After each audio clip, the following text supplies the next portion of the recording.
എല്ലാ വിദ്യാർത്ഥികൾക്കും പുതിയൊരു വീഡിയോയിലേക്ക് സ്വാഗതം. ഈ വർഷത്തെ പോളിടെക്നിക് ഡിപ്ലോമ കോഴ്സുകളായിട്ടുള്ള fashion designing and garment technology കോഴ്സുകളിലേക്കുള്ള പ്രവേശനത്തിൻ്റെ ഭാഗമായിട്ടുള്ള അപേക്ഷ സമർപ്പിച്ച വിദ്യാർത്ഥികളുടെ ട്രയൽ റാങ്ക് ലിസ്റ്റ് പ്രസിദ്ധീകരിച്ചു. അപ്പോൾ വിദ്യാർത്ഥികൾക്ക് polyadmission.org എന്നുള്ള വെബ്സൈറ്റ് വഴി വിദ്യാർത്ഥികൾക്ക് നിങ്ങളുടെ ട്രയൽ റാങ്ക് ഡീറ്റെയിൽസ് മനസ്സിലാക്കാവുന്നതാണ്. അപ്പോൾ നിങ്ങൾക്ക് ഈ ഒരു polyadmission.org എന്നുള്ള വെബ്സൈറ്റ് ഓപ്പൺ ചെയ്ത് FDGT അഡ്മിഷൻ 2026-27 എന്നുള്ള ലിങ്കിൽ ക്ലിക്ക് ചെയ്തുകൊണ്ട് നിങ്ങൾക്ക് നിങ്ങളുടെ ട്രയൽ അലോട്ട്മെൻറ്റ് ഡീറ്റെയിൽസ് നിങ്ങൾക്ക് മനസ്സിലാക്കാവുന്നതാണ്.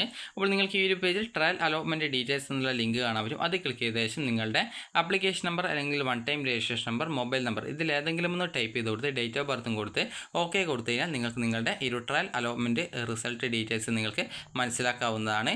ട്രയൽ അലോട്ട്മെൻറ്റ് കിട്ടിയിട്ടുണ്ടെങ്കിൽ ഏത് സ്കൂളിൽ ഏത് ഇൻസ്റ്റിറ്റ്യൂട്ടിലാണ് കിട്ടിയത് എന്ന് കാണാൻ പറ്റും. അതുപോലെ ട്രയൽ റാങ്ക് ഡീറ്റെയിൽസ് ലിങ്കിൽ ക്ലിക്ക് ചെയ്ത് കഴിഞ്ഞാൽ വിദ്യാർത്ഥികൾക്ക് നിങ്ങളുടെ application number, one time registration number, mobile number ഇതിലേതെങ്കിലും ഒന്ന് കൊടുത്ത് ഡേറ്റ് ഓഫ് ബർത്ത് കൂടി കൊടുത്ത് ഓക്കെ കൊടുത്തു കഴിഞ്ഞാൽ നിങ്ങൾക്ക് നിങ്ങളുടെ ട്രയൽ റാങ്ക് ഡീറ്റെയിൽസ് നിങ്ങൾക്ക് മനസ്സിലാക്കാവുന്നതാണ്.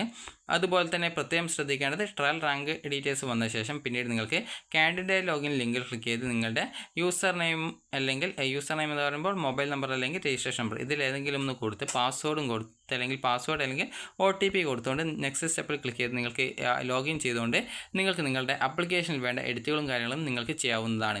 ഇനി വിദ്യാർത്ഥികൾ ശ്രദ്ധിക്കേണ്ട പ്രധാനപ്പെട്ട കാര്യം എന്ന് പറയുന്നത്, ഈ ഒരു ലിസ്റ്റ് പരിശോധിച്ച് വിദ്യാർത്ഥികൾക്ക് അതായത് ഓഗസ്റ്റ് 15 അതായത് നാളെ വരെയാണ്, അതായത് ഓഗസ്റ്റ് 15-ാം തീയതി വൈകുന്നേരം വരെയാണ് നിങ്ങൾക്ക് നിങ്ങളുടെ ഈ ഒരു ആപ്ലിക്കേഷൻ എഡിറ്റ് ചെയ്യാനുള്ള സൗകര്യമുള്ളത്. അപ്പോൾ നിങ്ങൾക്ക് എത്ര പ്രാവശ്യം വേണമെങ്കിലും ആപ്ലിക്കേഷൻ എഡിറ്റ് ചെയ്യാം. എഡിറ്റ് ചെയ്ത് കഴിഞ്ഞാൽ കൺഫേം ചെയ്യാൻ പ്രത്യേകം ശ്രദ്ധിക്കാം. ഇനി അതിനുശേഷം വിദ്യാർത്ഥികൾ ശ്രദ്ധിക്കേണ്ട പ്രധാനപ്പെട്ട കാര്യം എന്ന് പറയുന്നത്, ഓൺലൈൻ കറക്ഷൻ്റെ അവസാന തീയതി ഓഗസ്റ്റ് 15-ാം തീയതി അതായത് നാളെയാണ്. അതിനുശേഷം ഫൈനൽ റാങ്ക് ലിസ്റ്റും അതുപോലെ തന്നെ ഫസ്റ്റ് അലോട്ട്മെൻറ്റും പ്രസിദ്ധീകരിക്കുന്നത് ഓഗസ്റ്റ് 17-ാം തീയതിയാണ്. അതുപോലെ അലോട്ട്മെൻറ്റ് കിട്ടുന്നവർ അലോട്ട്മെൻറ്റ് കിട്ടിയ ആ ഒരു ഇൻസ്റ്റിറ്റ്യൂട്ടുകളിൽ അഡ്മിഷൻ നേടേണ്ടത് ഓഗസ്റ്റ് 17 മുതൽ 18, 19, 20, 21, 22 തീയതികളായിട്ടാണ് അഡ്മിഷൻ നേടേണ്ടത്. ക്ലാസ്സുകൾ ആരംഭിക്കുന്നത് ഓഗസ്റ്റ് 31-ാം തീയതിയാണ്. ഇതിനുശേഷം പിന്നീട് സെപ്റ്റംബർ 1 മുതൽ സെപ്റ്റംബർ 7 വരെയാണ് സ്പോട്ട് അഡ്മിഷൻ ഉണ്ടായിരിക്കുക. അപ്പോൾ നിങ്ങൾക്ക് ഈ വീഡിയോ ഉപകാരപ്രദമായിട്ടുണ്ടെന്ന് കരുതുന്നു. ഉപകാരപ്രദമായിട്ടുണ്ടെങ്കിൽ ലൈക്ക് ചെയ്യുക, ഷെയർ ചെയ്യുക. Thank you for watching.